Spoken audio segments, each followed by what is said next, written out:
O aming Panginoon, kinikilala po namin ang inyong biyaya. Wala na pong ibang description ng inyong biyaya, kundi ang salitang kamangha-mangha po aming Diyos. Kami na mga makasalanan, karapat-dapat sa inyong puot at galit, at walang hanggang kondemnasyon, ay niligtas ninyo sa pamamagitan lamang ng inyong biyaya. Wala po kaming magagawa upang i-advertise ang aming sarili sa inyo, upang tanggapin ninyo kami.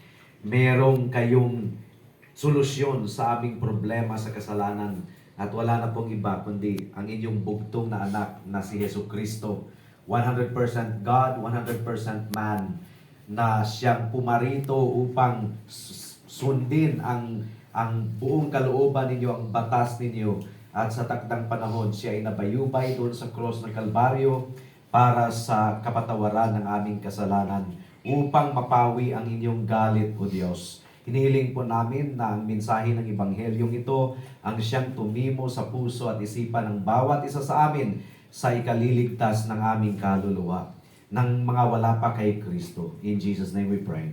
Amen. Please be seated.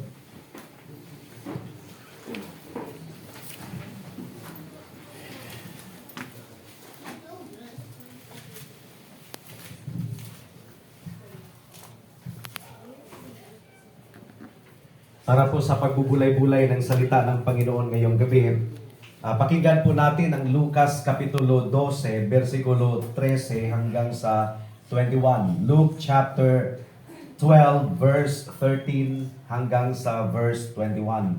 Ang sabi po dito, sinabi sa kaniya ng isa sa maraming tao, Guro, sabihin mo sa aking kapatid na bahaginan ako ng mana.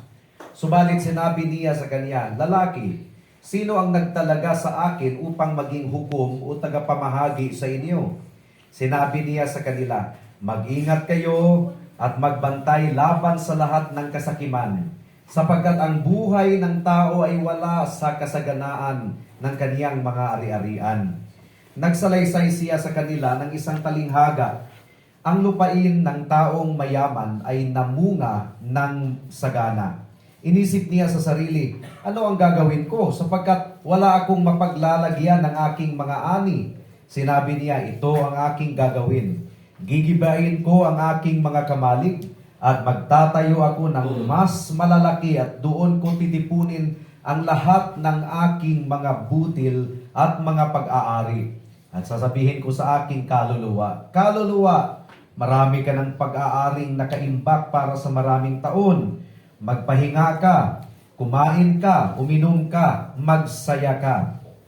Subalit sinabi sa kanya ng Diyos, Hangal, sa gabing ito ay kukunin ang iyong kaluluwa. At kanino kaya mapupunta ang mga bagay na inihanda mo? Gayon nga ang nagtitipon ng kayamanan para sa kanyang sarili, subalit hindi mayaman sa Diyos. May the Lord bless the proclamation of His word tonight. Now, hindi ko po alam kung naranasan na po ninyo ang bagay na ito. Naranasan siguro ito ng mga teachers or Bible study teachers or teachers in general, na habang ikaw ay nagtuturo, akala mo nakikinig yung isang estudyante at talagang titig na titig sa iyo yung kanyang paningin, yun pala, iba yung kanyang iniisip at biglang nag-raise ng hand. Kunyari, nagtatanong sa iyo pero yung tanong ay malayong-malayo sa lesson na didiscuss mo. Hindi ko alam kung na-experience ng ating kapatid na si Sister Crizel. Pero naranasan ko yan a lot of times. Na nagtuturo ako at meron talagang isang tao na nakikinig talaga. Akala mo talagang nakikinig ng gusto, pero malayo pa lang kanyang iniisip at biglang nagtaas ng kamay. Nagtanong, tuwang-tuwa ka naman. Pero yung tanong ay malayong-malayo sa discussion, malayong-malayo sa topic, mga kapatid, mga kaibigan. Ganun po ang nangyari noong si Kristo isang araw ay nagturo sa harapan ng maraming tao. Sa kalagitnaan ng pagtuturo ng ating Panginoong Jesucristo, meron pong nag-interrupt sa kanya, merong nagtaas ng kamay. At sinabi niya, Master or Guro, sabihin mo sa aking kapatid na bahaginan ako ng mana. Napakalayo sa tinuturo ng ating Panginoon. Pero yun po ang laman ng kanyang puso na habang nagtuturo siguro ang ating Panginoong Hesukristo, nakikita niya na matuwid na tao ito, influential person ito, makakapag-pronounce ito ng judgment sa hidwaan ko at ng aking kapatid. Kailangang bigyan niya ako ng bahagi sa mana mula sa aming mga magulang. Pero sabi po ng ating Panginoon, lalaki, sino ba ang nagtalaga sa akin na tagapamahagi sa inyo? Of course, ang ating Panginoon ay meron naman siyang karapatan bilang Diyos at kapangyarihan na mag-pronounce na ito yung mana mo, ito yung bahagi mo. Pero hindi po yun ginawa ng ating Panginoon sapagkat hindi po yun ang misyon kung bakit siya pumunta dito sa mundo. Hindi siya pumunta dito sa mundo upang maging judge. Hindi siya pumunta dito sa mundo upang mag-settle ng dispute between magkakapatid patungkol sa mana-mana, mga kapatid, mga kaibigan. Ano ba ang pinaka-purpose kung bakit pumunta si Jesus dito sa mundo? Sinabi po niya, the Son of Man came to seek and to save the lost.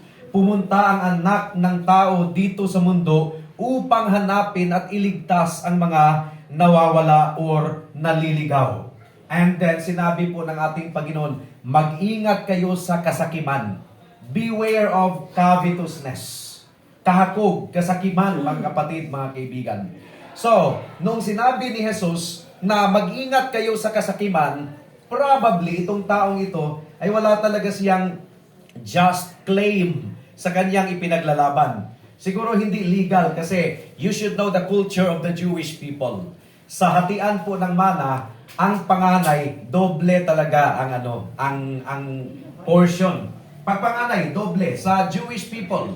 And then the rest will be divided among the rest of the siblings. Meron pong tinatawag na firstborn privilege po sa Jewish society. So itong taong ito maaring natanggap na niya ang kanyang mana, pero hindi po siya kontento sa kaniyang natanggap. Gusto pa niyang angkinin kung anong meron sa kaniyang kapatid. Wala na po tayong magagawa kasi yun na po ang batas ng mga Hudyo. Meron po talagang firstborn privilege, mga kapatid, mga kaibigan.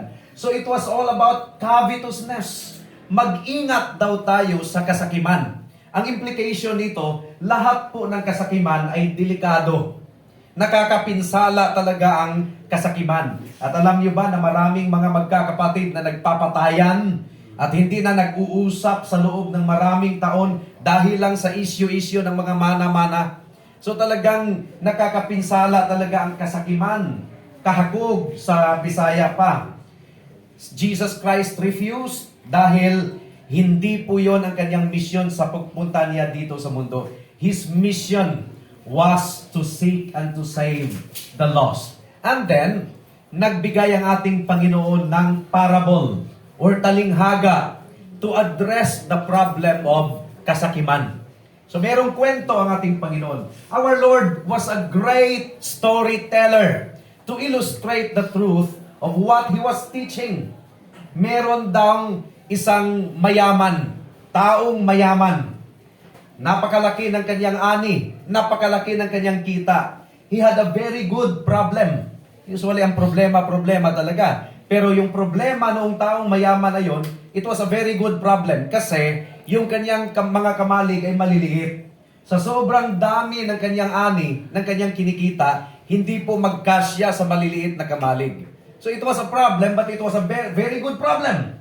Kaya nakapagpasya siya na gigibain yung maliliit na kamalig at magpapatayo siya ng malalaki para pag-imbakan ng kaniyang mga butil para sa loob ng maraming taon. And then, sinabi niya sa kaniyang kaluluwa, kaluluwa ko, hayahay ka na. Marami ka ng pagkain or marami ka ng butil na nakaimbak sa loob ng maraming taon. Magsaya ka, kumain ka, uminom ka, at magalak ka. Ano ang tugon ng ating Panginoon? Hangal. Sa gabing ito ay kukunin ang iyong kaluluwa. Kanino mapupunta ang lahat ng pinagpapaguran mo? Mga kapatid, mga kaibigan, hindi po ang kayamanan ang nagbibigay sa atin ng kahulugan and satisfaction sa ating buhay. Dahil ang kayamanan na meron tayo ay merong mga pakpak yan. Maaring sa iisang iglap ay mawala yan sa atin. Wala po sa kayamanan ang satisfaction ng ating kaluluwa. Meron pong dalawang bahagi ang ating pagbubulay-bulay sa gabing ito. Una, a good cultivator. A good cultivator. Pangalawa, a bad calculator. So madaling tandaan, no? Una, a good cultivator. Pangalawa, a bad calculator. And may the Holy Spirit minister unto our hearts tonight. Dumako tayo sa unang punto. A good cultivator. Sa isang banda, karapat-dapat ding purihin yung taong iyon sa kwento ng ating Panginoon. Di po ba? Sa isang banda, karapat-dapat purihin siya. Dahil siya po ay yumaman, naging successful siya, naging matagumpay siya sa isang lehitimong hanapbuhay. It was a valid, it was a legal, it was a legitimate business. Hindi po siya yumaman dahil nagtutulak siya ng shabu. Hindi po siya yumaman dahil siya ay gambling lord or drug lord. Yumaman siya sa kanyang pagsasaka. Yumaman siya dahil sa kanyang agriculture. It was a legitimate and legal business. Siya po ay umunlad dahil doon. Ang kanyang pag-unlad ay resulta ng kanyang good industry. At ang kanyang pag-unlad din ay resulta ng kanyang efficient management. He was a good manager. Kasi kung hindi pa siya good manager, sa lahat ng kanyang pag-aari, hindi sana siya aani ng ganun kadami, mga kapatid, mga kaibigan. Although ang teksto po ay silent, but I believe na itong taong ito ay mabuting amo, mabuting manager, mabuting employer. For you to be able to harvest that much, hindi mo kayang gawin yung mag-isa. And so he was a manager. Nag-hire siya ng mga tauhan. Nagpapasahod siya ng mga tauhan. Meron siyang mabuting managerial skill. Meron din siyang effective people skill. Hindi magtatagal sa kanya yung kanyang mga tauhan kung masama yung kanyang ugali. So he was a good cultivator. Na-cultivate niya ang lahat ng kanyang pag-aari in a very good way, kaya siya po ay umunlad. And I believe that he was also a good neighbor and a good citizen of his society. Isa pang aspeto ng taong ito na karapat-dapat purihin is that mabuting investor itong taong ito. Hindi siya nangolekta ng maraming kotse, maraming sasakyan, yung mga temporaryong mga bagay. Saan po niya ininvest ang kanyang pera? Lupa. Bumili siya ng real property. Ang lupa, mga kapatid, mga kaibigan, ito po yung real property. Kaya nga tinawag na real property dahil hindi kayang nakawin ang lupa. Balutin mo yung lupa na yan. Hindi pwede. Kahit masunog man ang lahat, ang lupa ay andun pa rin. So, he was a good investor of his money. Ininvest niya sa real property. And I think pwede din natin gayahin itong mayaman na ito.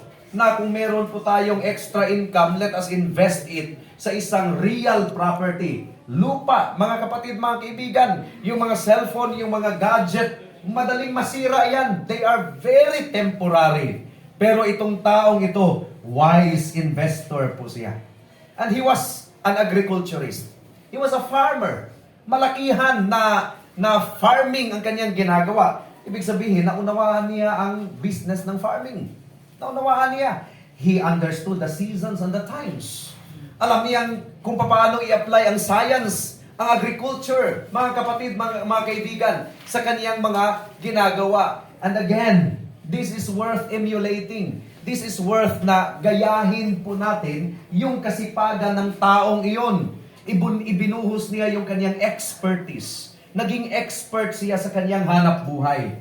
At ano po ang sinabi ng Proverbs chapter 10 verse 4? Ang sabi po dito, ang mapagpabayang kamay ay dahilan ng kahirapan. Ngunit ang kamay ng masipag ay nagpapayaman.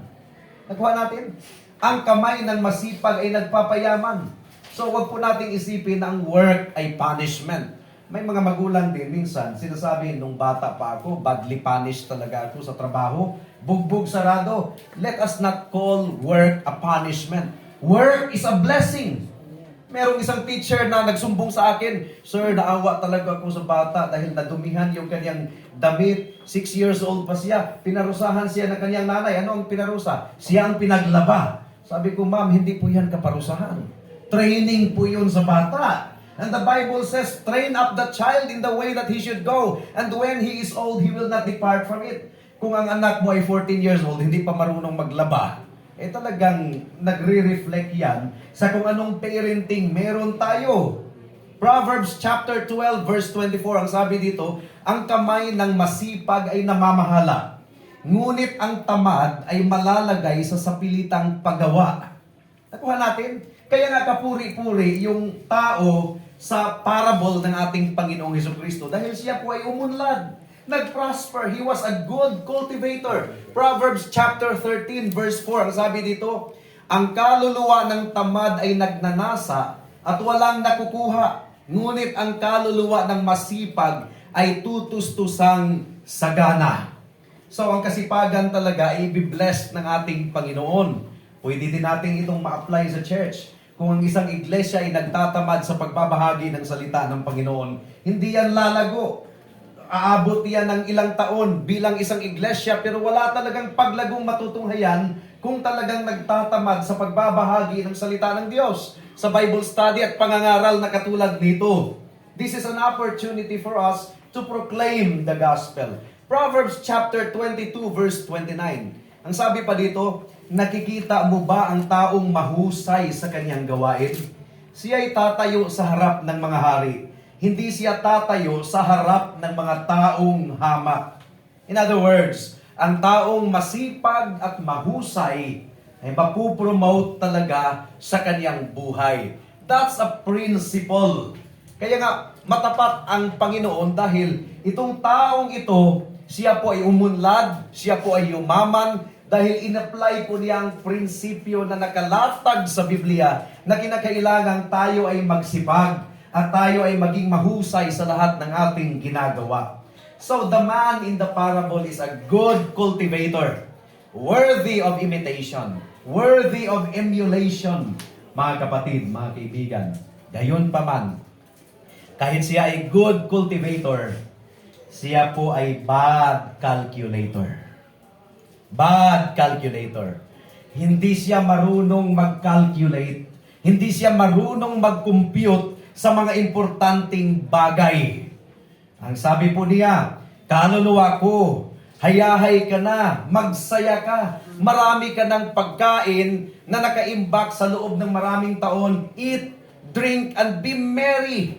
Kaya sabi po ng Panginoon sa kanya, "Hangal, you are a good cultivator, but you are a bad calculator." Hangal, ngayong gabi ay ang kaluluwa mo ay kukunin kanino mapupunta ang lahat ng pinagpaguran mo. So paano natin masabi na yung taong iyon ay bad calculator? Unang-una, paano niya kinalculate ang kanyang enjoyment? Paano niya kinalculate ang kanyang kalagayan sa buhay?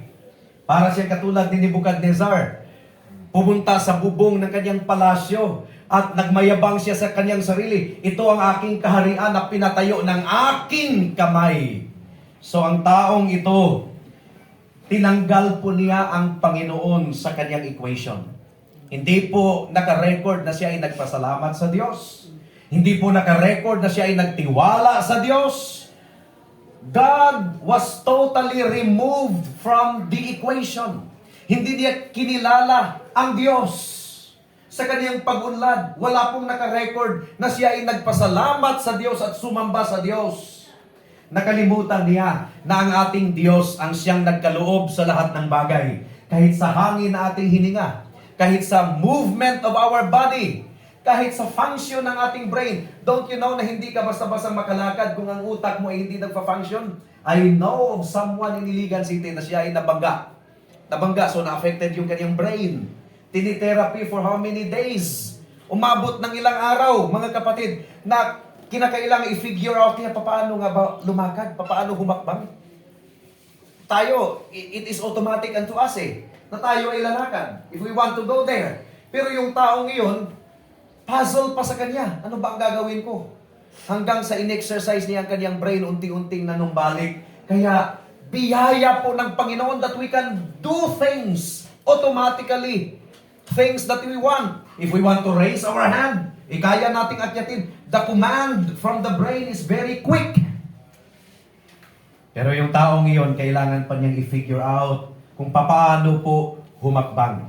Now, ang Diyos po ang nagkaloob po ng lahat ng ito. Kahit yung pilik mata natin, automatic po na merong sensory, meron pong motor skills ang ating katawan. Galing po yan sa ating Panginoon. Hindi pa tayo bingi. Hindi pa tayo bulag. Ang Diyos ang nag-sustain sa lahat ng ating pangangatawan. God is the giver. Huwag po nating kalimutan na ang Diyos ang giver. Huwag tayong gumaya sa taong iyon na bagamat good cultivator, but he was a bad calculator. He removed God out of the equation. He failed to thank God. Hindi siya nagpasalamat sa Diyos. You know what? Ang mga taong thankless, hindi nagpapasalamat sa Diyos at nagpapasalamat sila sa swerte. Diba? Merong mga magagandang bagay na nangyari sa kanilang buhay, imbis na sabihin purihin ang Diyos, maluwalhati ang Diyos, ang sinasabi nila ay swerte. So, ang swerte, ang binibigyan ng papuri at kaluwalhatian. Thankless people actually are bad calculator. Bad calculator. Hindi nila na-hit ang target. Hindi nila na-hit ang katotohanan na ang Diyos ang source ng lahat ng mga bagay. Ang Diyos ang giver, mga kapatid, mga kaibigan. At sa araw ng paghahatol, pati yung thanklessness, according to Romans chapter 1, verse 20 and 21, pati yung thanklessness, isang batayan ng paghahatol ng ating Diyos sa mga makasalanan sa araw ng paghahatol. Pangalawa, paano natin nasasabi that that man was a bad calculator? Mali yung kanyang estimate ng kanyang kaluluwa Mali ang kanyang estimate ng kanyang kaluluwa. Iniisip niya na yung kanyang kaluluwa ay masasatisfied, masisiyahan sa wealth, sa pera, sa kayamanan. Iniisip niya na ang kayamanan lamang ang magbigay sa kanya ng contentment and satisfaction. He had a very wrong estimate of his soul. Marami pong mga taong gustong yumaman, gustong abutin yung tutok dahil iniisip nila kung ando na sila ay masaya na, sila ay satisfied na. But you know what? Nung narating na nila yung tuktok, ang kanilang conclusion, walang kasiyahan. Meron pa rin silang hinahanap. Marilyn Monroe, with all of her fame, nag-suicide. Ang daming mga mayayaman, nandyan na sa kanilang lahat, but there is still this empty void sa kanilang puso na hindi nila alam kung ano ang kanilang hinahanap. Marami pong mga tao dito sa mundo na maling-mali yung kanilang estimate, yung kanilang pakiwari, yung kanilang calculation sa kanilang kaluluwa. They believe that money and wealth and car and mansion and vacation and all of those things ang siyang kailangan upang masabi nating masaya tayo, kontento tayo sa ating buhay. No. Sabi po ng ating Panginoon, man does not live on bread alone, but by the very word that comes out of the mouth of God. Ang ating kayamanan, hindi po yan nakakapagbigay sa atin ng tunay na satisfaction. May ipapakilala ako sa inyo na mayaman na tao. Talagang mayaman, andyan na sa kanya ang lahat. Pero ang kanyang conclusion, vanity. Ano pa sa Tagalog ang vanity? Walang kabuluhan. Walang kabuluhan. Sa Bisaya, kakawangan. Nandyan na sa kanya ang lahat, pero ang conclusion niya, vanity. Si Haring Solomon. Can you imagine, ha? Si Haring Solomon, mayaman ay mayaman. Ecclesiastes chapter 2, verse 1. Sinabi ko sa aking sarili, pumarito ka ngayon, subukin ko ang kasayahan. So nag-enjoy talaga si Solomon. Magpakasarap ka. Yun ang sinabi ni Solomon sa kanyang sarili. Ngunit ito rin ay walang kabuluhan. You see, maniwala tayo sa isang taong nandyan na sa kanyang lahat. Kaya kung iniisip mo pa ngayon, kaibigan, that money is all that you need in order to be satisfied, listen from someone who had everything and yet ang conclusion ay walang kabuluhan, vanity. Verse 2, aking sinabi tungkol sa halakha. So, mahilig siguro sa comedy bar si Solomon, no? Nag-hire siguro siya ng mga comedians para siya ay mapatawa, hahalakhak. Pero sabi ni Solomon, oh, ito'y kalukuhan. At sa kasayahan, anong halaga nito? Verse 3, sinisiyasat ng aking isipan kung paano pasasayahin ang aking katawan. So sensual pleasure, hinahanap ni Solomon sa pamamagitan ng alak. Pinapatnubayan pa ng karunungan ang aking isipan at kung paano naging hangal hanggang sa aking makita kung ano ang mabuting gawin ng mga tao sa silong ng langit sa iilang araw ng kanilang buhay. Verse 4, gumawa ako ng dakilang gawa, nagtayo ako ng mga bahay at nagtanim ako para sa sarili ko ng mga ubasan. You see, Solomon was a very wealthy man. Laktaw tayo sa verse 7, ako'y bumili ng mga aliping lalaki at babae. You see, ang dami pa niyang helper. At nagkaroon ako ng aliping ipinanganak sa aking bahay. Nagkaroon din ako ng malaking ari-arian, ng mga bakahan at mga kawan, higit kaysa lahat ng nauna sa akin sa Jerusalem. This was King Solomon. Wala sa kalingkingan ang kayamanan natin or savings kay Haring Solomon. Was he satisfied? No. He was not satisfied. Verse 8, kumuha ako ng mga mang-aawit na lalaki at babae at maraming asawa na kasiyahan ng laman. Grabe itong taong ito. Nag-hire pa ng mga singers, nagpa-party palagi. Verse 10, at anumang ninasa ng aking mga mata. So, good visual pleasure ang talagang kinuha ni Haring Solomon. At anumang ninasa ng aking mga mata ay hindi ko ipinagkait. Hindi ko pinigil ang aking puso sa anumang kasiyahan. Anong iniisip ni Solomon? Reward niya ito sa kanyang sarili. Bigyan niya ang reward kasi nagpapagod siya bilang hari. At may mga tao din na mag-enjoy naman ako. It's time for me to enjoy. Ako nagtatrabaho ako for how many years? I will reward myself. At ito ang aking gantimpala para sa lahat ng aking pagpapagod. Verse 11, ano ang conclusion ni Solomon? At muli, lahat ay walang kabuluhan at pakikipaghabulan sa hangin.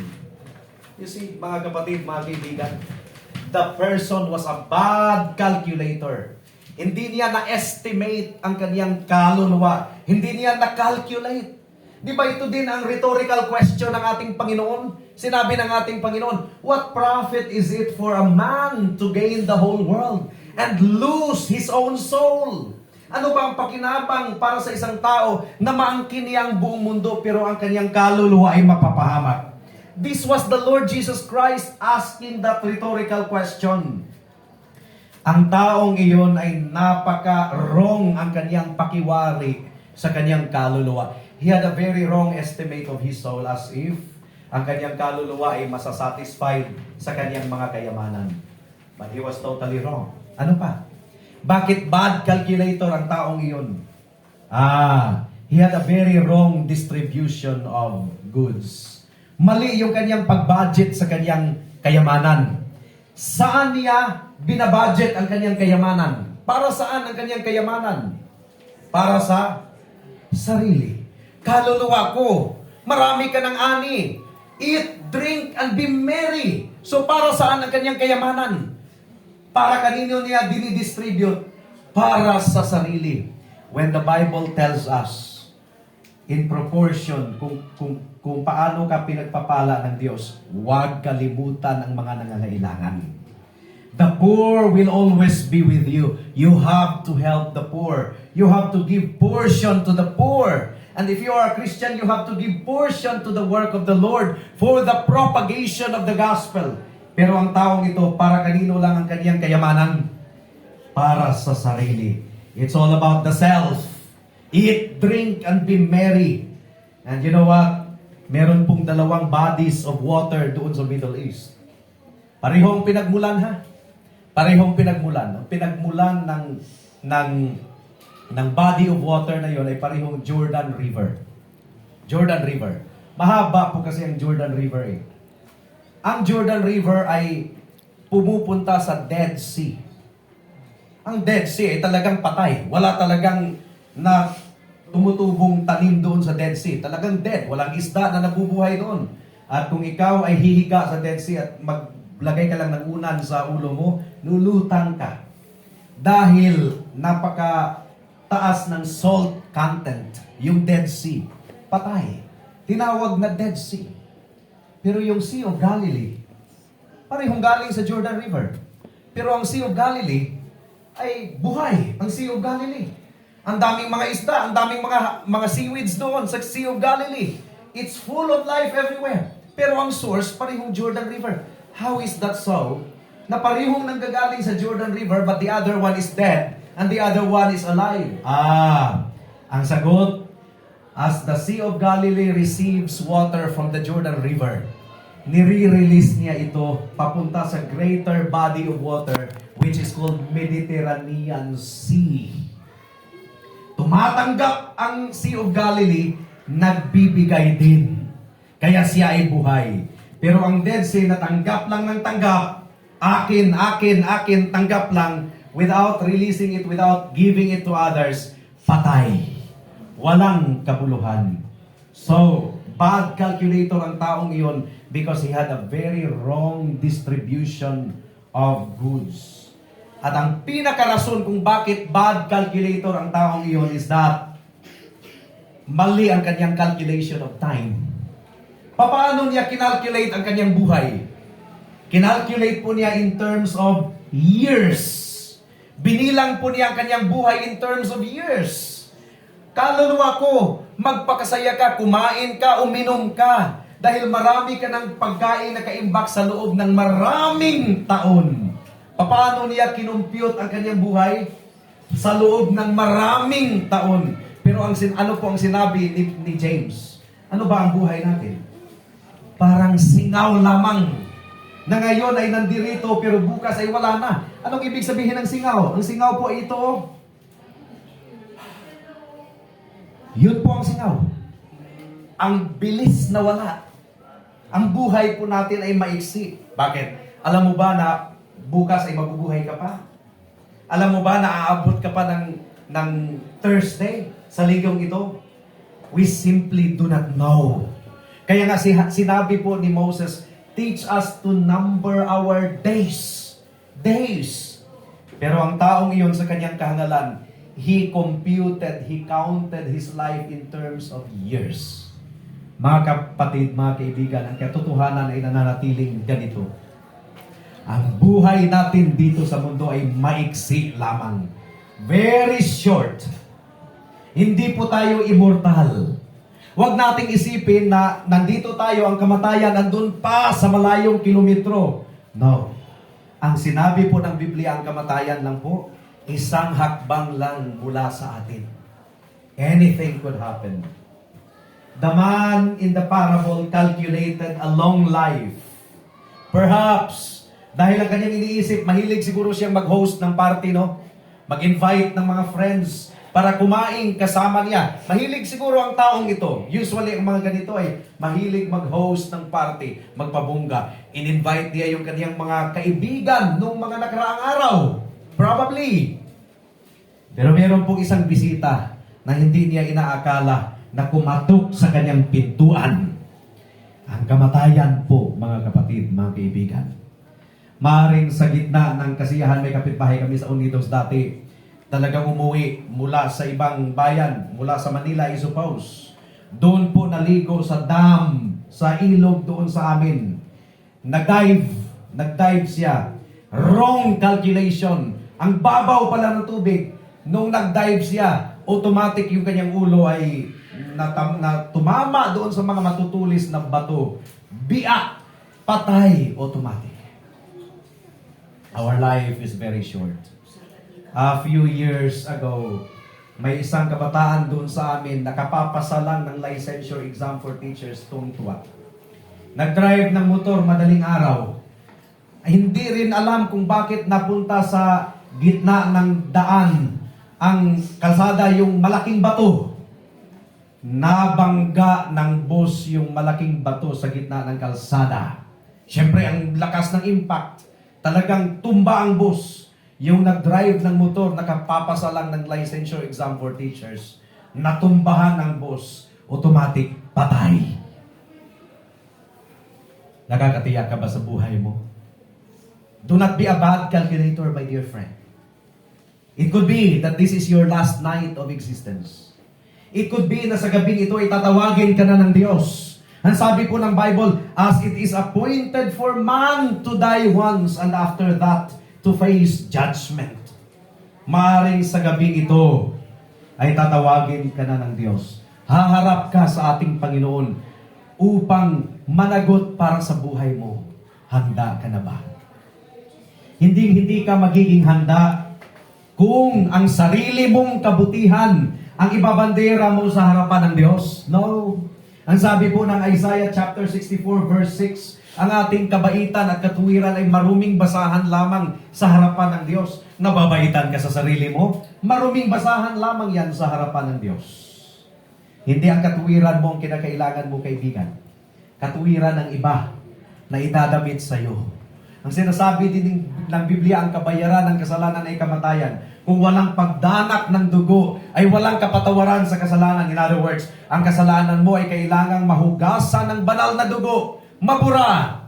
Wala kang katuwiran na ibibida mo sa harapan ng Diyos. Kaya huwag mong sabihin, mabait naman ako.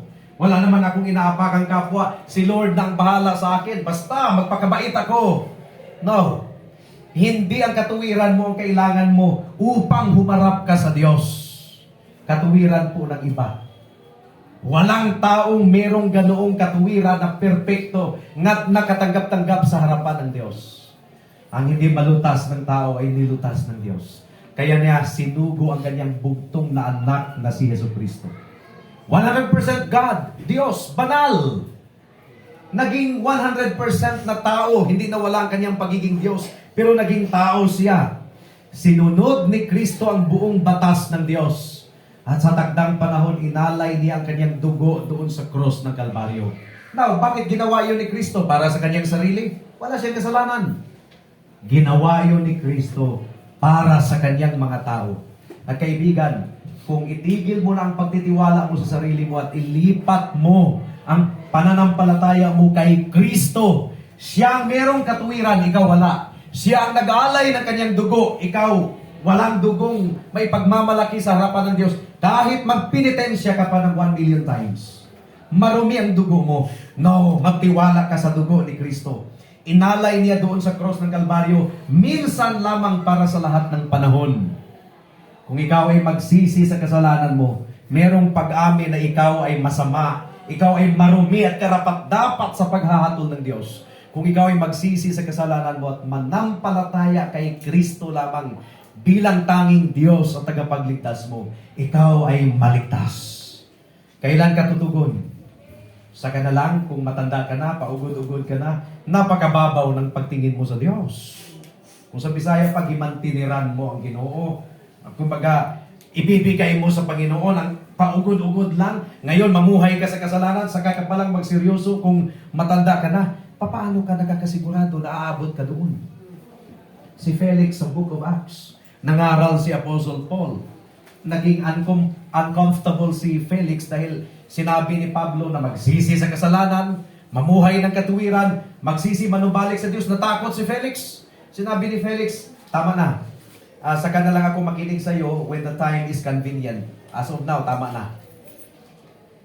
Unfortunately, nakakalungkot, hindi dumating yung convenient time.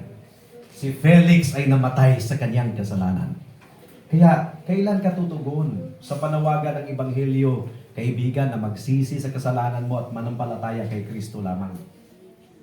Ang Biblia nagsasabi, now is the accepted time. Now is the day of salvation. Huwag mo nang ipagpabukas pa. Baka bukas ay huli na ang lahat. Tayo po ay manalangin. Salamat po aming Panginoon sa mensahe ninyo sa gabing ito. Hinihiling po namin ang bunga nito. Nawa po ay ibigay ninyo sa mga wala pa kay Kristo ang sense of urgency na dapat magmadali na ngayon na ay lumapit kay Kristo, tumawag sa kanyang pangalan, magsisi sa kasalanan at manampalataya sa kanya lamang para sa kaligtasan.